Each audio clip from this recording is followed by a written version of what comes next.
Kare na srbský spôsob, veľmi jednoduchý recept, tak si to poďte so mnou pripraviť.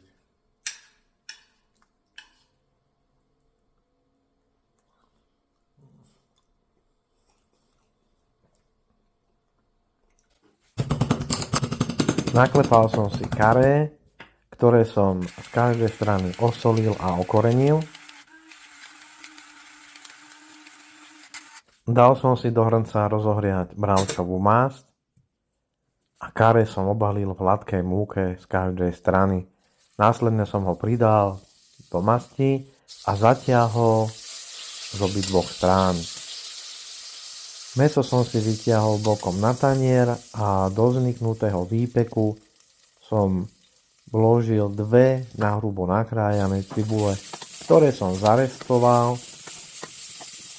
Následne pridávam do zarestovanej cibulky 1 sedmičkový pohár domáceho leča. Môžete použiť kupovaný alebo kľudne z čerstvej zeleniny.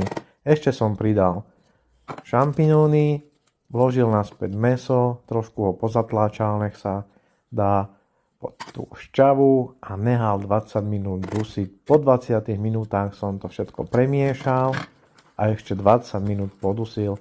Po 40 minútach sa vám mäso bude pekne rozpadávať. Tak poďme si to naložiť. Takto to vyzerá, keď to je uvarené. Ja som si k tomu spravil ryžu a zo včera mi zostali zemiaky, tak som si ich dal k tomu na tanier.